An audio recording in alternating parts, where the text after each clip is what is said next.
दोस्तों, ऐसे इस अवसाद के वक्त में एकेडमिक पब्लिशिंग नेटवर्क के डॉक्टर जाहिदुल दीवान ने ये जो कहानी पाठ का आयोजन किया। नीरज नीर जी नमस्कार, सुमिति सक्सेना लाल नमस्कार जी, सीमा शर्मा जी स्वागत है आपका। मैं चूँकि टाइम हो रहा है और मेरे ऊपर मुझे आदेश मिला है कि मैं शुरू करूं, तो मैं आप सब लोगों को जो आ रहे हैं, जो पहुंच रहे हैं, जो पहुंच गए हैं, सबका स्वागत करता हूं, अभिनंदन करता हूं। दरअसल दोस्तों, आज मैं जो कहानी आपको सुनाने जा रहा हूं, कहानी तो मैं जब शुरुआत हुई थी तब मैंने एक दूसरी कहानी बताई थी, जो उसके बाद मुझे लगा कि मैं कहानी बदल दूं और मेरे कहने पर दोबारा मेहनत की नेटवर्क टीम के साथियों ने, मैं उनका शुक्रगुजार हूं। और मैंने कहानी ईदा चुनी आज। ये कहानी तो मैंने करीब 8-9 साल पहले लिखी, लेकिन कहानी 8-9 साल पहले की नहीं, उससे और थोड़ा पहले की है। दरअसल दोस्तों, कहानी के विषय में बहुत कुछ नहीं बताऊंगा, चूँकि वो कहानी पढ़ कर के या सुन कर के ही आप जाने। लेकिन मैं बस एक चीज़ कहना चाहूँगा कि हमारे जीवन में, खासकर हम कलमकारों के जीवन में, हर पल पर, हर कदम पर नए नए किरदार, नई नई घटनाएं, परिघटनाएं उपस्थित होती रहती हैं। वही घटना परिघटनाओं में सम्मिलित वो किरदार हमारे समाज का स्पष्ट आईना, एक विश्लेषण हमारे सामने रखते हैं। और वही हम लेखकों के, वही घटनाएं परिघटनाएं, वही किरदार हम लेखकों की कहानियों में उभर कर आते हैं और उससे हमारी कहानियाँ बनती हैं।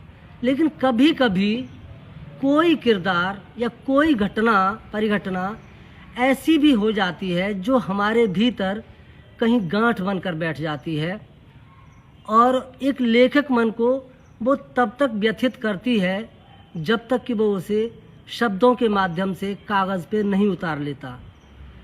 कमोवेश एक ऐसे ही किरदार की यह कहानी है जिसने मुझे बहुत बेचैन करके रखा था, और अंततोगत्वा उसने मुझे विवश करके खुद को लिखवा लिया। मैं आपको इस कहानी के माध्यम से करीब 35 वर्ष पीछे भारत के गांव में लेके जाऊंगा, और आप सब मेरे साथ चलेंगे उस गांव में। हालांकि भारत के गांव जैसे ही हैं, लेकिन फिर भी कुछ नया शायद वहाँ पे हमें कुछ विशेष मिले, इसलिए शायद ये कहानी लिखी गई है। तो इस कहानी के माध्यम से सुनने के बाद आपको, यदि वो गांव और वो किरदार अगर जीवित हुआ, जीवंत आपके सामने आप महसूस करने लगें, तो मैं मानूंगा कि ये कहानी सार्थक है। बाकी आज आपकी अदालत में है कहानी, फैसला आप लोग करेंगे। तो देर न करते हुए मैं अब शुरू करता हूँ कहानी को। अगर आप लोगों की इजाज़त हो तो मैं कहानी शुरू करूँ। दीवान साहब, मुझे ज़रा अनुमति दें कि मैं कहानी शुरू करूँ। डॉक्टर दीवान।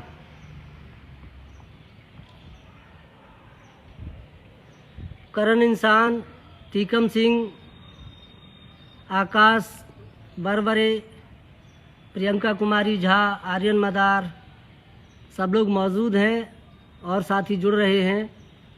शायद नेटवर्क इशू हुआ है क्या? डॉक्टर जाहिदुल दीवान, कोई मुझे संकेत दे, मैं कहानी शुरू करूं। कोई साथी मुझे संकेत दें तो मैं कहानी शुरू करूं। कहीं कोई रुकावट है क्या? कहीं कोई रुकावट नहीं है, मैं कहानी शुरू करूं। डॉक्टर दीवान जी शुक्रिया। तो दोस्तों, चलिए मेरे साथ आइए, एक गांव में चलते हैं, भारत के गांव में। 20 वर्ष लंबा कालखंड भी ईदा को मेरी मनह स्मृतियों से मिटा नहीं पाया। उस समय ईदा को समझ पाने की न मेरी उम्र थी न ताकत। पूरे गांव के लिए आधा पागल ईदा मेरे लिए भी इससे ज़्यादा कुछ नहीं था। मैं तब 8वीं ही पास कर पाया था कि पिता को मजदूरी की तलाश शहर में ले आई और ईदा आसानी से मेरे बचपन से दूर हो गया। किंतु वक्त के साथ ईदा मेरी जिज्ञासाओं में प्रौढ़ होता रहा, या कहूँ बचपन की यादों में दर्ज ईदा अपने असल रूप में मेरे भीतर जीवित होता रहा। इधर कुछ समय से ईदा मुझे बहुत बेचैन करता रहा है, या कहूँ मैं खुद उसके लिए विचलित रहा हूँ। मेरी नज़रें आज भी उस आधे पागल ईदा को खोजती हैं। कोई नेटवर्क जी। मैं इन शब्दों से ईदा को जीवित रखने की अपनी जिद के आगे विवश होकर आज पुनः उस ईदा को शिद्दत से याद कर लेना चाहता हूँ। चौरे ईदा, ईद कब की है? हरी लाला ने दुकान खोलने को ताले में चाबी लगाते हुए ईदा को छेड़ दिया। ईदा, जो अब तक दुकान के लगभग सामने धुआंते अलाप पर घिरे बैठे लोगों के बीच कहीं फंसा बैठा था, एकदम से तुनक गया। बहन के टना, जब होएगी तब होएगी, मुझे क्या पता।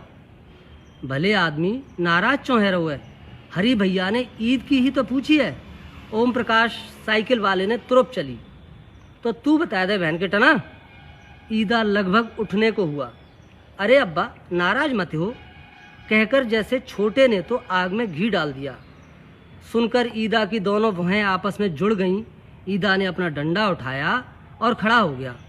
उसके साथ ही छोटे, ओम प्रकाश, हारून सब इधर उधर दौड़ लिए। ईदा उनके पीछे दौड़ता, बहन के टैया, तू अब्बा, तेरा बाप अब्बा, कहता हुआ गांव की गलियों में कहीं खो गया।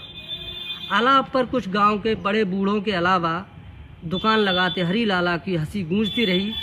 फिर अधकचरी जानकारियों पर चर्चा शुरू हो गई। गांव में सवेरा जल्दी हो जाता है। दिसंबर के महीने में सूरज भले ही गर्मियों की तुलना में कितनी ही देर से पहुंचता हो, किंतु ईदा की सुबह होने में कोई फर्क नहीं पड़ता। सुबह की नमाज का वक्त भी सूरज निकलने के समय के अनुसार बदल जाता है, मगर ईदे की जमा खुली कि सीधे गढ़ी में बनी मस्जिद में पहुंच जाना। वैसे मस्जिद में घड़ी टंगी है, जिसे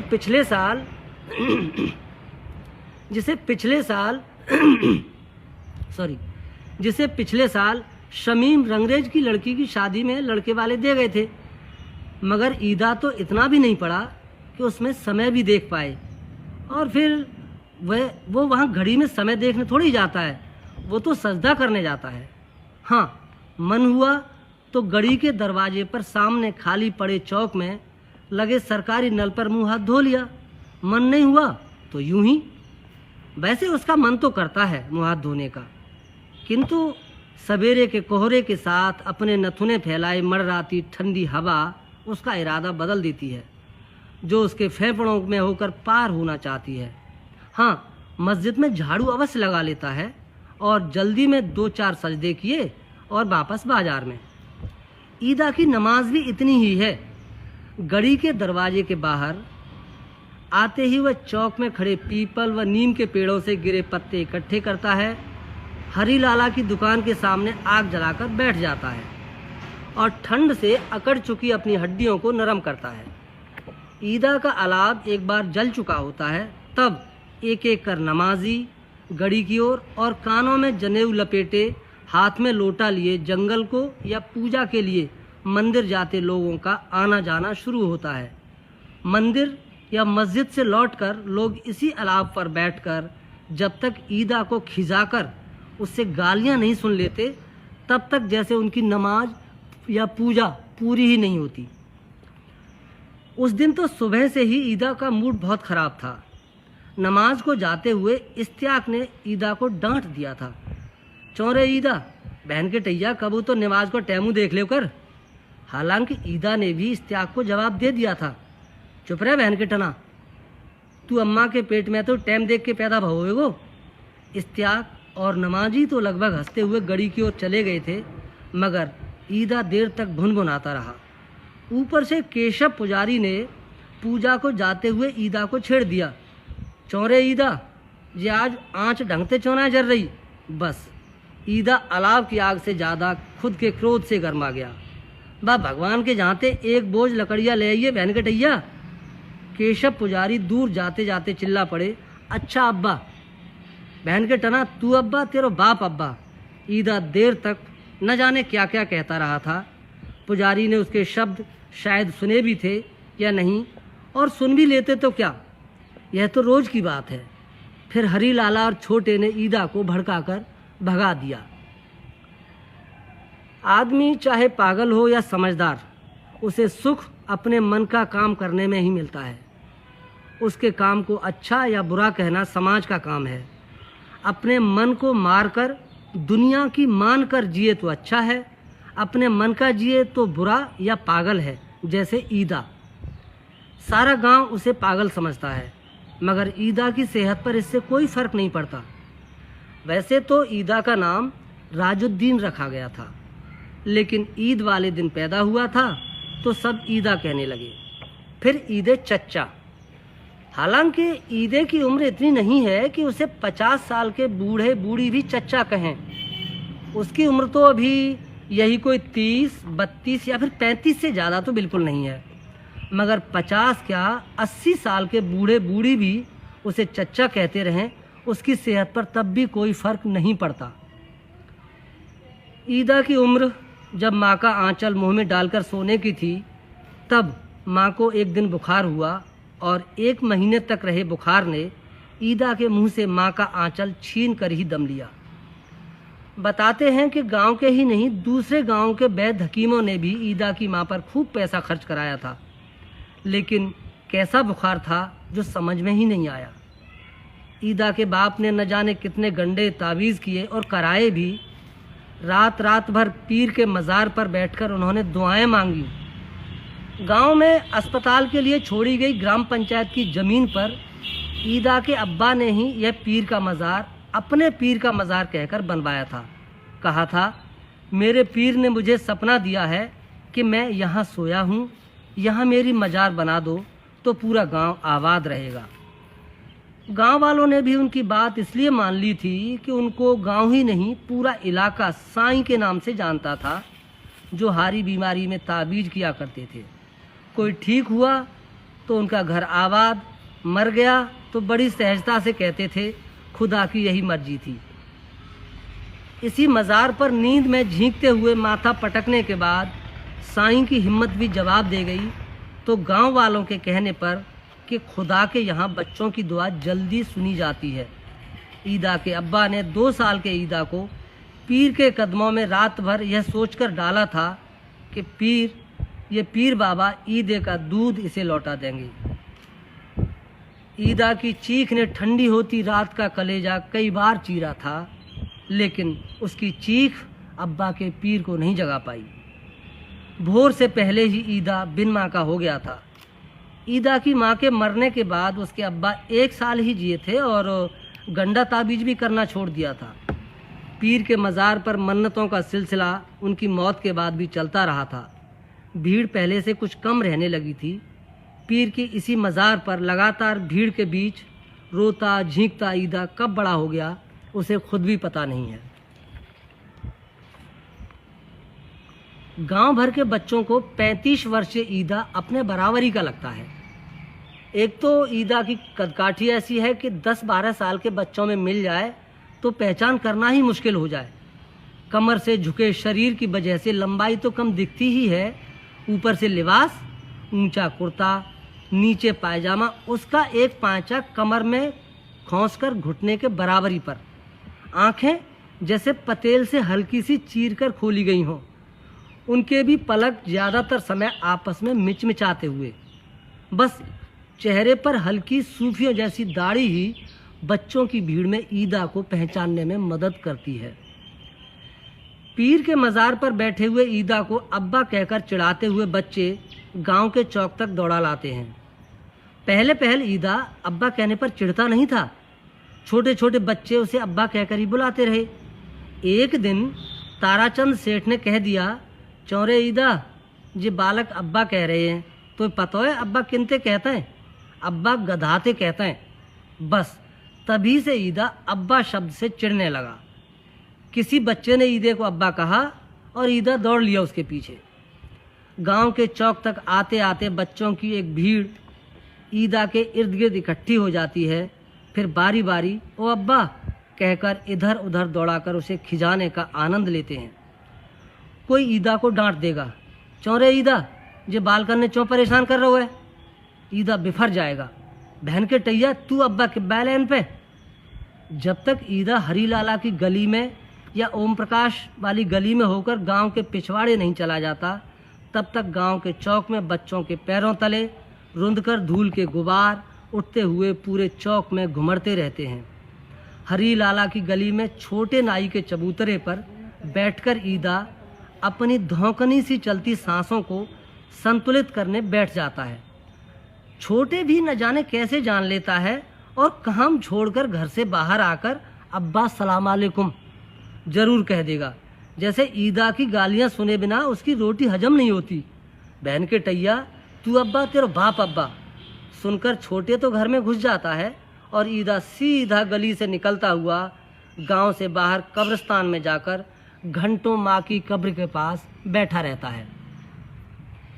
ऐसे ही एक दिन ईदा कब्रिस्तान में बैठा था।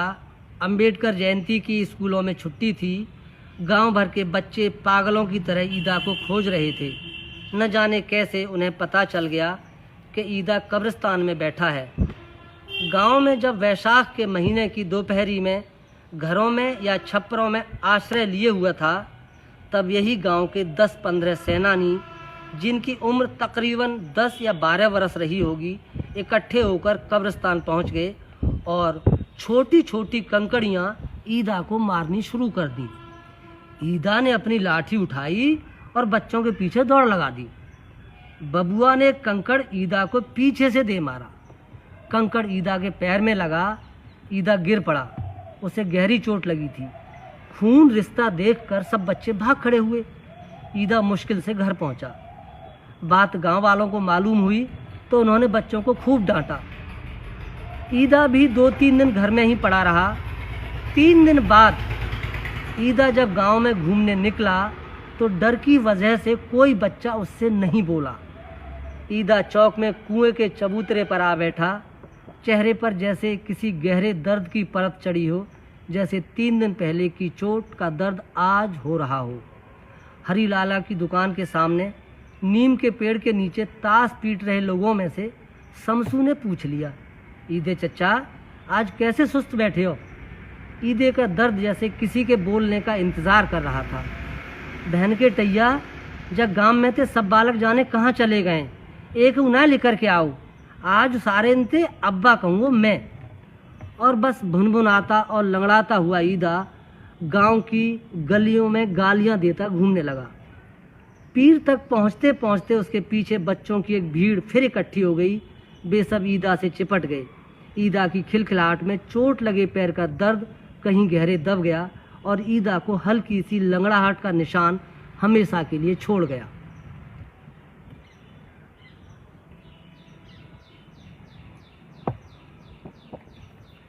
ईदा को दुनिया के तमाम रिश्ते नहीं सुहाते। गांव के हर घर में उसका एक ही रिश्ता है, भैया और भाभी का। गांव की औरत की उम्र 20 की हो या 50 की, सब भाभी और सारे मर्द भैया होते हैं। उसे भूख लगती है तो किसी भी चबूतरे पर जा बैठता है। उस दिन भूप सिंह के चबूतरे पर बैठा था। उनके बड़े लड़के की बहू, जिसकी 1 साल पहले ही शादी हुई है, भूप सिंह को हुक्का देकर अंदर जा रही थी कि ईदा ने आवाज़ लगा दी, भाभी रोटी होगी का? हुक्का गुड़गुड़ाते भूप सिंह ने कहा, चौरे जी तो तेरी पुतबहू लगते है, भाभी कह रहे हो है? अच्छा भैया बहू कहूँगो। भूप सिंह के लड़के की बहू रोटी देकर जाने लगी तो ईदा ने याद दिलाया, भाभी पानी, और कहते ही ईदा को याद आया और किसी अपराधी की भांति भूप सिंह की ओर देखकर बोला, भैया बहू कहूँगो। ईदा को देखकर भूप सिंह ने मुस्कुराते हुए होठों से हुक्के की नली का पाइप दबा लिया था। चौरे ईदा, बहन के टैया सब लोग आई तेरी भाभी लगते हैं, सारे कोई मारे ही काऊ दिन। कभी कभी ईदा को इस बात पर चिढ़ा लिया जाता। ईदा पर एक ही जवाब होता, बहन के टना तू ना मारे ही, तू कह ले भाभी। तभी कोई गुड़कता, पकड़ सारे है, और ईदा आ बहन के टना कहता हुआ भाग जाता। लोग ठहाका मार देते। वैसाख की फसल कटने के बाद गांव की पैठ में भी रौनक आ जाती है। क्षणिक आबाद हुए किसानों के लिए भी पैठ में नया शहरी बाजार उतर आता है। नए फैशन के कपड़े, चप्पल, जूते, बिंदी, चोटी, चोली, इन सब के लिए औरतों की इच्छाएं और बच्चों की उमंग शिखर पर आ जाती हैं। एक बच्चे को कंधे पर बिठाए प्लास्टिक के जूतों से झांकती फटी बिवाइयों पर चलते किसान, पीछे हाथ में थैला लपेटे पत्नी और पैरों में लिपटते नंगे अधनंगे बच्चों के साथ टोल के टोल घरों से निकलकर पैठ की ओर आने लगते हैं। एक एक दुकान पर 3-3 लोग शहरी फैशन के कपड़े पहनकर कपड़ों के ढेर को उलट पुलट करते हुए हर माल 20 रुपया, हर माल 20 रुपया चिल्लाते हुए बस सब दिन गला फाड़ते हैं। शहरों से आए इन दुकानदारों के सामने गांव के दुकानदार खुद को असहाय सा महसूस करते हैं, लेकिन क्या करें, बाजार को रोक तो नहीं सकते। खैर, तो जी हर बृहस्पतिवार को पूरे दिन की इस हाय तौबा में ईद चच्चा पैठ की उस भीड़ को चीरते हुए इधर से उधर किसी पहरेदार की तरह चक्कर लगाते हैं।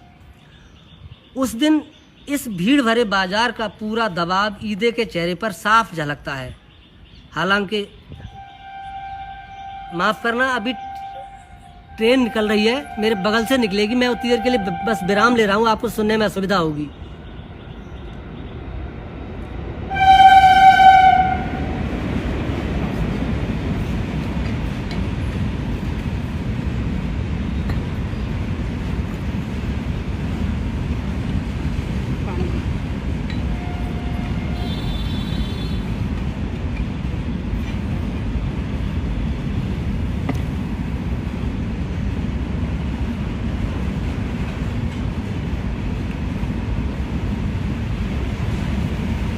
ज़्यादा यार इसको हिलाओ नहीं यार, इसको ज़्यादा हिलाओ भी मत करो यार, जर्क लेता है जी। माफ़ करना, ये बीच में रेलगाड़ी जहाँ मैं बैठा हूँ मेरे बगल से गाड़ी गुजरती है, इसलिए मैं बीच में आपको थोड़ा सा व्यवधान हुआ, माफ़ करें। हालांकि गांव भर में यह सब करने के लिए ईदे से कोई कहता नहीं है, लेकिन न जाने क्यों पैठ वाले दिन ईदा सुबह से ही बड़ी तेज़ी में और जल्दी में होता है, जैसे गांव में उस दिन पैठ न होकर ईदा की बारात आनी हो।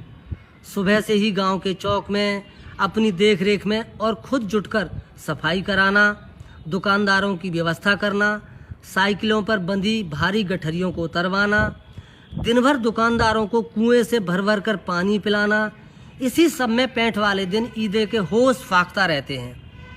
उस दिन उसे किसी की कोई बात ढंग से सुनने की फुर्सत नहीं होती। कोई कुछ कहे तो ईदे का सीधा जवाब होता है, बाद में बात करियो, अभी जल्दी में हूँ। नवंबर की सुबह हल्की ठंडी हो रही थी। मुंह से निकलते बीड़ी के धुएं के गुबार सुबह के कोहरे में समाते जा रहे थे। रमज़ान शुरू होने से पहले मस्जिद में एक बैठक होनी थी। गांव की मस्जिद गढ़ी के अंदर एक कोने में बनी है। गढ़ी यानी नवाब अमजद शाह का घर।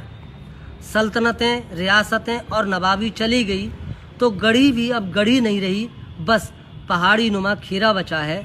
लेकिन नवाबी सामंतों की चुगली खाता बड़ा सा दरवाज़ा किसी सामंत की तरह आज भी खड़ा है।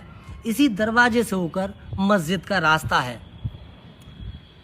चौए साग भैया, मीटिंग में का तय करोगे? कय्यूम ने बीड़ी फेंक कर कहा था। तय का करना है, सबन ते कहेंगे कि हर घर में ते एक मर्द औरत बिना रोजा के नहीं रहना चाहिए। इस्तियाक ने सरदार की मुद्रा में चलते हुए जवाब दिया था। रोजा तो सब रह लेंगे, बस सवेरे ने जगवे की बात है। नईम चचा, जो अब तक सबसे पीछे चल रहे थे, कहते हुए तेज कदमों से आगे आए थे। इस्तियाक झटके से पीछे मुड़ा। जगवे की कोई समस्या ना है। गांव में जब तक ईद आए वो बिना काऊ के कहे सुने हर साल सबके घर घर जाए के जगात हुए। ईदा का नाम आते ही जैसे सबको एक साथ याद आया हो। आज ये ईदा है कहाँ? शायद मस्जिद में मिले। इसहाक ने लापरवाही से जवाब दिया। आज नहीं मिलेगा। हारून की आवाज़ थी। आज पैंठ है और बाप बहन के टनाए लगत हुआ है कि बा के बिना गांव में पैंठ ना लगेगी। सवेरे ते सांझ तक आज वहीं रहेगो। काऊ की पुटरिया उतरवावेगो, काऊ पानी पियावेगो, सांझ तक लगो रहेगो। न मालूम सारे काम जाए। इसाक भैया जा सारे को निकाह पढ़ाओ। कयूम ने आंख दबाते हुए कहा। आज भी पढ़वा दें? चलो ठीक है, आज सांझ को सारे को निकाह पढ़ाएंगे। इसाक ने पक्का कर दिया। सुनकर चेहरे मुस्कान में डूबे, कुछ चौंक पड़े। कहा, ईदा का निकाह? नईम चाचा की दोनों आंखें सिकुड़कर चवन्नी सी चमकने लगीं। हाँ, आज सांझ को आ जाना घर पे, बड़े बूढ़े को रहबो ठीक है निकाह में, इसाक ने कहा और मस्जिद में चले गए। मस्जिद से बाहर निकलते ही बात पूरी पैंठ में फैल गई कि आज ईदा का निकाह होना है। ईदे को समझाने की जिम्मेदारी हारून की थी। उसने ईदे को समझा दिया। सांझ को नहाए धोए के आ जाइयो चच्चा, आज इसाक भैया तुम्हारा निकाह पढ़ाएंगे, ठीक है? सुनकर ईदा ऐसे शर्मा गया जैसे नई दुल्हन का झटके से घूंघट उठा दिया हो। चौरे ईदा, बहू के तय काले के जाएगो, आज तो चच्चा रबड़ी ले जाओगे। ईदा, बॉडी ले जाइए सारे बहू को, और न जाने क्या क्या। पैंठ में लोगों ने उससे खूब मजाक किया। ईदा बिना कुछ कहे शर्म से मुस्कुराता और इधर से उधर निकल जाता। दोपहर के बाद पैंठ में ईदा दिखाई नहीं दिया। कुछ देर बाद पता चला कि ईदा ताल में नहा रहा है। पूछा तो ईदा ने बताया कि हारून भैया ने कही कि निकाह के लिए ताल में नहाना पड़ता है। एक के बाद एक बात पूरे गांव में खलियान में लगी आग की तरह फैल गई, लेकिन बड़े बूढ़ों ने इसे मजाक समझकर ध्यान नहीं दिया। शाम गलियों में उतर आई थी। इसाक की लौसारी पर कुछ मन चले इकट्ठे हो गए थे। ईदा भी नहा धोकर तैयार था। लालटेन की मध्यम रोशनी में कुछ भी स्पष्ट देख पाना मुश्किल होने लगा था। तब लाल कपड़ों में लिपटी बैठी एक औरत के साथ इस्तियाक ने ईदा का निकाह पढ़ाया और तालियां बजाकर दोनों को एक कमरे में यह कहकर भेज दिया कि ईदा, बहुए कल सवेरे अपने घर ले जाइयो, रात को यहीं रह ले। और ईदा आसानी से मान गया। कमरे में से थोड़ी ही देर में ईदा के चिल्लाने और गालियां देने की तेज आवाजें आने लगीं। बाहर बैठे सभी लड़के जोर से हंसने लगे। ईदा ने चिल्लाते हुए दरवाज़ा खोलना चाहा। दरवाज़ा बाहर से बंद पाकर वह जोर जोर से चीखने और किसी मासूम की तरह रोने लगा। ईदे की आवाज़ सुनकर पीछे घर में से इस्तियाक के अब्बा दौड़े आए। साथ ही कुछ बाहर गली में राह चलते लोग उसकी चीख सुनकर रुक गए। इस्तियाक के अब्बा को देखकर बाहर बैठे सब लड़के भाग गए। उन्होंने जल्दी से कमरे का दरवाज़ा खोला। दरवाज़ा खुलते ही जनाने कपड़ों में कय्यूम तेजी से निकलकर भागा। ईदा दहशत से थर थर कांपता हुआ एक कोने में सिमटा था। इस्तियाक के अब्बा ने उसे हिम्मत दी और बाहर निकाला। बाहर निकलते ही ईदा भी तेजी से पीर की तरफ भाग खड़ा हुआ। इस्तियाक के अब्बा देर तक सब लड़कों को गाली देते और कोसते रहे। इस घटना के बाद फिर 2 दिन तक ईदा गांव की गलियों में दिखाई नहीं दिया। इससे गांव वालों को बदहज़मी होने लगी तो पता कराया गया। शीशपाल नंबरदार को जब इस बात की जानकारी हुई तो उन्होंने इस्तियाक के घर जाकर इस्तियाक और सब लड़कों को बहुत फटकार लगाई और पूछा, चौरियो ईदा कहाँ है? अपनी हवेली पे होयो, नीची निगाह किए इसाक ने बता दिया। और फिर शीशपाल नंबरदार, ओम प्रकाश, मजीद रंगरेज और साथ में खुद इस्तियाक ईदा की हवेली यानी पीर पर गए ईदा को मनाने। वहाँ ईदा को न पाकर सब परेशान होकर इधर उधर देखने लगे। का देख रहे हो काका? एक बच्चे ने नंबरदार से पूछा। जे ईदा कहाँ गो? बुका आ रहा है। बच्चे ने गली की तरफ इशारा करके बताया। सबने देखा ईदा रोज की तरह बच्चों से उलझता हुआ आ रहा है। नंबरदार ने अपने सिर में हाथ मारा। धत बेनिको टना, जाओ सारे चैन नापत, चलो जाओ रे। अब ऐसा होना एक दिन की बात तो थी नहीं। लगभग रोज ही ओमा साइकिल वाला तो कभी हरी लाला, बाबू, इशाक, पुत्तन या कभी कभी खुद शीशपाल नंबरदार ईदा को परेशान करने का कोई न कोई बहाना ढूंढ ही लेते थे। कुछ और नहीं हुआ तो ईदा से कह दिया, ईदे चच्चा आज लहरा दावत है, चलो ए चले जाएंगे, फिर तो काहे रे। ईदा भले ही कह दे, लेकिन वह चुपके से किसी समय 6 किलोमीटर दूर गांव लहरा जा पहुंचता। वहां कोई दावत नहीं मिलती तो 6 किलोमीटर फिर वापस आता। आप गलत समझ रहे हैं, वहाँ प्राइवेट बस की सुविधा भी है और हर बस के कंडक्टर ड्राइवर ईदे को जानते हैं, कोई पैसा भी नहीं मांगता। और फिर ईदा को तो कोई भी मोटरसाइकिल या अपनी जीप में बिठा ले जा सकता है। दरअसल ईदा कभी किसी गाड़ी या वाहन पर नहीं बैठा, यहाँ तक कि साइकिल पर भी नहीं। उसे लगता है टक्कर हो जाएगी और वह मर जाएगा, इसीलिए वह पैदल चलता है और लोग उसे ऐसे ही बहकाकर परेशान करते हैं। खैर, ईदा, गांव वाले सब कुछ बस ऐसे ही चल रहा था। इस चलने में गांव में सब एक दूसरे को बस आदमी के रूप में पहचानते थे। अचानक 1992 के बाद इंसान को हिंदू मुस्लिम के रूप में मिलती पहचान से यह गांव भी अछूता नहीं रहा था। बुद्धू ईदा के इस गांव में कुछ विद्वान अवतरित हो गए थे। वे कहाँ से आए, कैसे आए, कौन लाया, कोई नहीं जान पाया। हाँ, गहराती शामों में अक्सर ही गांव के मंदिर में हिंदुत्व की गौरवशाली परंपरा और गढ़ी की मस्जिद में दीन की हिदायतों का ज्ञान लोगों को निःशुल्क बंटने लगा था। ईदा को इस ज्ञान से कोई मतलब नहीं था। वह इस सब से बेखबर शामों में निपट अकेला सा हो जाता तो कभी वो गढ़ी के दरवाजे पर जा बैठता और उगता जाता तो गांव की गलियों के चक्कर लगाता। गलियों में या चौक में पसरा सन्नाटा उसे परेशान करता तो वो खींच कर कहीं किसी चबूतरे पर जा बैठता। कहीं कोई दिखा और उसने पूछ लिया कि चौरे ईदा, तू ना गो मस्जिद में, तो खींच कर बिगड़ जाता, तू चलो जा, सब सारे अब्बा भये हैं, कहता और फिर वहाँ से भी निकल जाता। उन दिनों ईदा लोगों को खुद छेड़ता। वह ओमा साइकिल वाले की दुकान के सामने जा बैठता, कभी हरी लाला की दुकान के सामने जा खड़ा होता तो कभी इशाक की लौसारी का पंखा घुमाता, लेकिन किसी के पास जैसे उसके लिए वक्त ही नहीं रहा था। सब जैसे कहीं खोए हुए से 2-2, 4-4 के टोल में आंखें फैला कर कुछ और ही बतियाने में ज़्यादा व्यस्त रहते। ईदा लोगों की चितवन से अक्सर सहम सा जाता। हालांकि आंखें वही हमेशा और रोज वाली ही थीं, लेकिन न जाने क्यों एक दूसरे को देखने का भाव कुछ बदल सा गया था। हाँ, गांव के तीज त्योहारों के आने पर किसी का वश तब भी नहीं था। रमज़ान का महीना शुरू होना था और गांव का सालाना देवी जागरण भी उसी महीने होना था। यह सब किसी को याद रहा था या नहीं, लेकिन ईदा को ज़रूर याद था। गांव भर में इन त्योहारों की कहीं कोई चर्चा या तैयारियां न होती देखकर ईदा किसी बच्चे सा परेशान होता। सवेरा गांव में अब भी पहले की तरह ही उतर रहा है।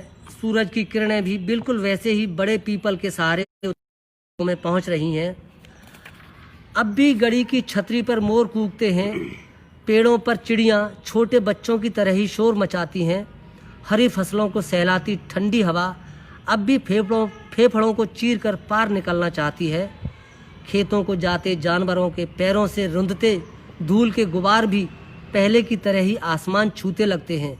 बैलगाड़ी की पहियों से निकलती चौं चौं की आवाज़ के साथ बैलों के गले में बंधी घंटियों की और गाड़ी हाँकते हुए दुल्ली लाला के मुंह से निकलते चल चल आजा ला के शब्दों में भी वही पहले जैसी संगत है।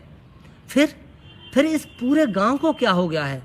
गांव के बाहर पक्की सड़क पर बनी पुलिया की मुडेर पर बैठा ईदा सोच पाता तो शायद यही सोचता। सूरज ठीक उसकी कनपट्टी पर आ खड़ा हुआ था। नवंबर का चमकीला सूरज अपनी तपिश से उसके अंदर की बेचैनी को जैसे और बढ़ा रहा था। उसने पहलू बदला और सूरज को अपनी पीठ पर सवार कर लिया। अब उसके सामने गढ़ी का वह टूटा हुआ ऊंचा बुर्ज था जो बहुत दूर से दिखाई ही नहीं बल्कि इस हमीदपुर गांव की एक मुकम्मल पहचान भी है। ईदे की नज़र गढ़ी के बुर्ज पर स्थिर हो गई। अब उसकी पसलियों में जमी सुबह की सर्दी सूरज की गर्मी से कुछ पिघली तो उसे राहत मिली। यकायक वह फिर से कुछ उदास, कुछ गुस्सा होने लगा। उस दिन सुबह से ही परेशान था। जब रोज़ की तरह वह सुबह जल्दी अपनी नमाज पर पढ़कर गड़ी के बाहर आया और नीम और पीपल के पत्तों से उसने अलाव जलाया तो उस पर कोई आकर क्यों नहीं बैठा। ईदा सोचकर बेचैन था कि वो बहन को टना हरी लाला दुकान खोल के श्यामा रत्ना और छिंगाते तो खूब बात कर रहा हो और मैं का बात दिखो ना हो। वो ओम प्रकाशा बाय का आज ठंड ना लगी और वो बहन को टना केशव पुजारी बाय का सांप सूंगो जो रोज तो मोते राम बारात में लक्ष्मण बनाए की कहतो। आज बस सारे थी मैंने सलाम करी तो कैसा ऊँट को सब मोह उठाए चलो गो। कब आने सुनी ना होई सब सारे अब्बा भय हैं। मत बोलो सारे हो, मैं हूँ देखूंगो राम बारात में न मैं लक्ष्मण बनूंगो और सारे हो जागरण में बेला को बजावेगो बाहुआ ना बजाऊंगो। राम बारात की बात याद आते ही ईदा उठ खड़ा हुआ। बारात में बाजे तो फहीम भैया बजाएंगे। पुजारी भैया ने बात तो बताई होगी कि मोते जी चौना बोल रहे। ऐसे ही सोचता बुदबुदाता सा ईदा गांव की तरफ चला गया। फहीम के आंगन में कब्बालियों का रियाज होता देख ईदे का माथा चढ़ गया। उसकी मिची सी आंखों के ऊपर बेतरतीबी से बड़ी भौहें आपस में जुड़ गईं। ईदा एकदम चिल्ला पड़ा, चौरे बहन के टैया जी कब्बाली अवे चौं बजा रहे हो।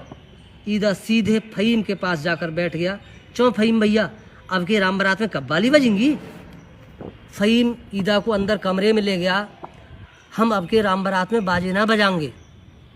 ईदा जोर से हंसा और बोला, चौं बहन के टैया बिना बाजे के राम बारात अच्छी लगेगी।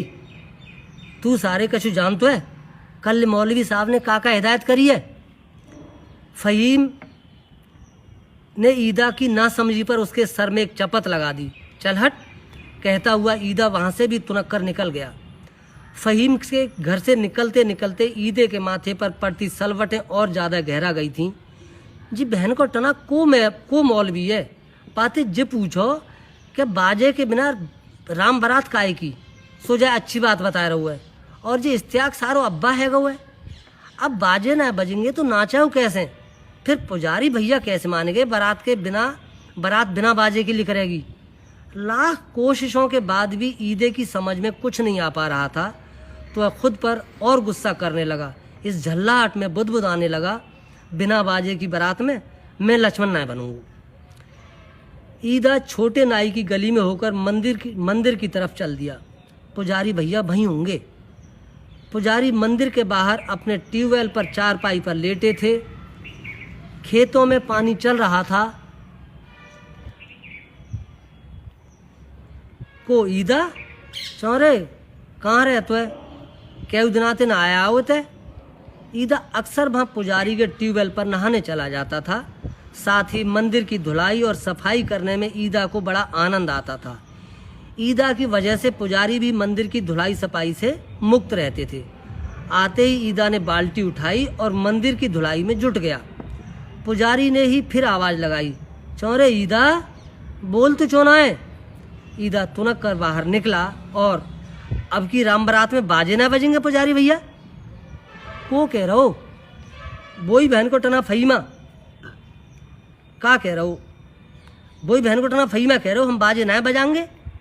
ईदा की बात सुनकर पुजारी समझ गए फहीम की शैतानी, सो बोले ना बजावे तो रहन दे, बिना बाजे की निकाल लेंगे, काहे जाओ तो मैं ना आऊँगू कहकर ईदा तुनक कर चल दिया। पुजारी ने आवाज़ लगाई, ओ ईदा सुन तो, मैं ना सुन रहा हूँ और सारे बनाए लियो चाकाऊ लक्ष्मण, मैं ना बनूंगो कहता हुआ चला गया था। पुजारी देर तक हंसते रहे। उसे राम बारात की पड़ी है, पहले जागरण होएगा। ईदा सीधा पीर पर गया और बीमारों की तरह पड़ गया। फिर कई दिन तक गांव की गलियों में दिखाई नहीं दिया। गांव का सालाना देवी जागरण बड़े जलसे के रूप में आयोजित होता था। भले ही कोई जागरण मंडली बाहर से नहीं आती थी, गांव के ही लोग गाते और बजाते थे। उस दिन पूरे गांव के किसी घर में चूल्हा नहीं जलता था। सब उसी जागरण के भंडारे में ही प्रसाद पाते थे। न केवल पूरा गांव बल्कि आसपास के गांव में भी दावत दी जाती थी। देवी का विशाल मंच बनता और पुजारी पूजा करते। सालाना जागरण की चर्चाएं गांव में शुरू हो चुकी थीं। प्रधान जी के घर पर बैठक हुई। जागरण का दिन तय हो चुका था। पुजारी ने ईदे के मुंह से सुनी बात बैठक में रख दी कि अब के फहीम राम बारात में बाजे नहीं बजाएगा। को कह रहो? प्रधान जी ने सवाल किया। ईदा बता रहो। अरे मजाक करी होगी, फहीमा ने ईदा को चिढ़ाए बेगू। प्रधान जी अभी कह ही रहे थे कि बीच में ही रत्ना बोल पड़ा। मजाक ना है प्रधान जी, सब मियन की सलाह भई होगी और ना फहीमा का अकेले कह देगो।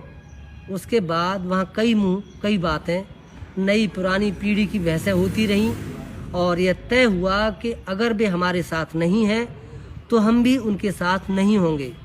अब उन्होंने शुरुआत कर ही दी है तो यही सही। बैठक में यह फैसला हुआ कि किसी भी मियाँ को भंडारे में नहीं बुलाया जाएगा। यह बात हवा में उड़ती हुई पूरे गांव में फैल गई कि इस बार कोई मियाँ जागरण में शामिल नहीं होगा। गांव में न्योता देने का काम भी रत्ना को दिया गया, यह मानते हुए कि हो सकता है वे ईदा को न्योता देने से भी रोक लें।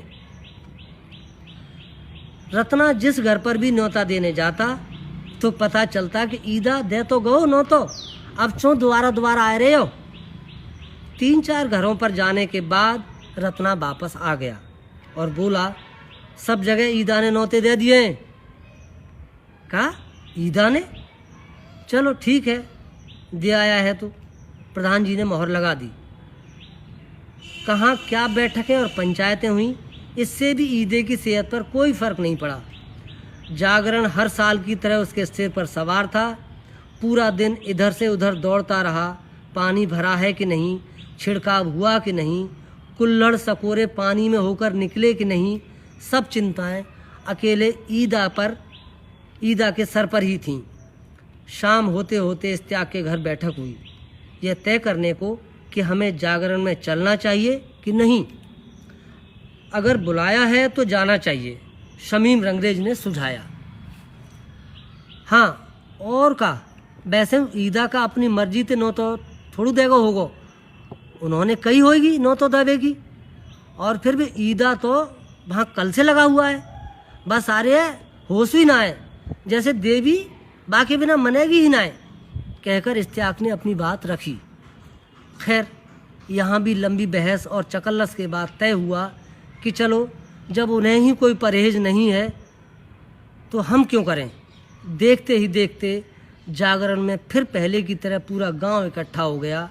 रत्ना प्रधान जी के कान में फुसफुसाया भी, जे मियाँ तो सब आए गए। प्रधान जी ने पूरे धीरज से कह दिया कि अब खुद ही आ गए हैं तो अच्छा है, फहीम से भी पूछ लो कि वह। प्रधान जी बात पूरी भी नहीं कर पाए कि पुजारी बोल पड़े, कोई ज़रूरत नहीं है, जब वे सब आए गए हैं तो सब ठीक ठाक है। खैर जागरण हो भी गया और भंडारा भी। 1 हफ्ते बाद रमज़ान शुरू होने थे। ईदे पर एक और जिम्मेदारी बढ़ गई, रात को घर घर जाकर लोगों को जगाना, अफ्तारी के समय मस्जिद में जाकर गड़ी के ऊंचे टीले पर चढ़कर चिल्लाना कि रोज़ा खोल दो। लेकिन ईदा को इससे भी कोई परेशानी नहीं थी, वह सालों से यह सब खुशी से करता आ रहा था। पहला रोज़ा था। अफ्तारी के समय यानी सूरज छिपते ही मस्जिद से घंटा बजने की आवाज़ आई। मस्जिद से घंटा बजने की आवाज़ें अचानक सुनकर पूरे मुस्लिम टोले में सनाका हो गया। सबके हलक सूखने लगे, सिवाय एक दूसरे का मुंह ताकने के किसी को कोई रास्ता नहीं सूझ रहा था। पल भर में यह घंटे की आवाज़ एक लहर की तरह पूरे गांव में पहुंच गई। आवाज़ पर सबने कान लगाए। जिसे भी पता चलता आवाज़ मस्जिद से आ रही है, उसके पांव ठिठक जाते। एक पल में लोगों के मन में अनेक शंका आशंकाओं के बादल उमड़ घुमड़ गए। एक दहशत की आंधी ने सबके चेहरों को ढक लिया। मरता क्या न करता, डरते सहमते धीमे धीमे सबके पांव गड़ी की तरफ बढ़ने लगे। क्या हिंदू क्या मुस्लिम। जहां मुसलमानों की आंखों में दहशत और शंका से हिंदुओं को देखने लगीं, वहीं हिंदू अजीब पशोपेश में कि आखिर यह हरकत कौन कर सकता है। प्रधान जी, पुजारी जी, यह सभी मुसलमानों को सफाई देना चाह रहे थे, लेकिन जैसे सबकी हिम्मत जवाब दे गई थी। उसी ऊहापोह में एक बड़ी भीड़ बाजार में गढ़ी के विशाल दरवाजे पर इकट्ठी हो गई। घंटा अब भी बज रहा था। अचानक प्रधान जी से इस्तियाक ने कहा, देख लो प्रधान जी क्या है रहो है, फिर मत कहियो के। इस्तियाक, हम खुद परेशान हैं, जैसा तुम सोच रहे हो वैसा कुछ भी नहीं है। चलो चलकर देखते हैं, अगर कोई भी लौंडा होगा तो साले को वहीं में खुद गोली मार दूंगा। तुम कैसी बात करते हो? प्रधान जी ने हुंकार भरी और आंखों ही आंखों में इशारा हुआ, चलो देखते हैं। देखना तो पड़ेगा ही। प्रधान जी बंदूक लेकर व अन्य लोग लाठी डंडे लेकर मस्जिद की तरफ चल दिए। दरवाजे पर जाकर एक पल रुके, फिर धड़ाक से मस्जिद का दरवाज़ा खोला और एक रेले के साथ कई लोग मस्जिद में घुस गए। मस्जिद में लोगों के बंदूक और डंडों के साथ घुसते ही एक चीख निकली। बाहर खड़े लोगों ने भी आवाज़ पहचान ली। सबके मुंह से अचानक निकला, ईदा। बाहर लोग कुछ और समझते कि प्रधान जी ईदे को पकड़े बाहर निकले। ईदे के हाथ में अभी भी घंटा लटक रहा था। देखते ही इस्तियाक ने 2 तमाचे ईदे के मुंह पर जड़ दिए। बता सारे, किसने कही यहाँ घंटा बजाने की? और जे घंटा कहाँ से आओ? इससे पहले कि इस्तियाक ईदे को और मारता, कई और लोग ईदे की तरफ बढ़ते कि पुजारी ने चिल्लाकर सबको रोका, इस्तियाक रुक जा, घंटा मैंने दिया था। सब चौंक गए। क्या पुजारी तुमने? अरे सुनो यार, जागरण में रतिपुरा के मंगल भैया ने माता पे नया घंटा चढ़ाया था, सो ये घंटा फालतू हो गया। इसने मांगा कि पुजारी भैया जाए मैं ले जाऊं। मैंने सोचा ठीक है, कोई बात नहीं, ले जा, बेच लेगा तो कुछ मिल जाएगा इसको। लेकिन मुझको क्या मालूम था कि जी यहाँ पे। अब जब पता चल ही गया था तो अब सबका खून खौलने लगा था, मानो कुछ होकर ही रहेगा। इस्तियाक गुस्से से उबलता ईदे की तरफ चिल्लाता हुआ बढ़ा, चो सारे, बता किन्ने कही यहाँ घंटा बजावे की? बोल चौनाए। ईदा डर से थर थर काँप रहा था, कुछ भी बोल पाना उसके वश में नहीं था। अचानक प्रधान जी आगे बढ़े और ईदे की पीठ थपथपाते हुए उसे हिम्मत देने की कोशिश करते हुए बोले, बता दे ईदा, किसने कहा था यहाँ घंटा बजाने की? ईदे को हिम्मत मिली तो उसकी घबराहट कुछ कम हुई तो शमीम रंगरेज चिल्ला पड़े, बोल तो चौनाए। अचानक ईदा चिल्लाया, बहन के टैया किन्ने उना कही? मुँह पे चिल्लाओ ना जात तो तुम्हें कैसे पता चले कि रोजा खोलवे को टाइम हैगा हुआ है? ईदे के इस एक वाक्य ने वहां अचानक सन्नाटा तारी कर दिया। किसी के पास कोई जवाब नहीं था। फिर किसी कोने से एक हंसी का ठहाका गूंजा जो पूरी भीड़ पर छा गया। प्रधान जी ने पूछा, इस्तियाक, यहाँ घंटा बजने से कोई परेशानी है क्या?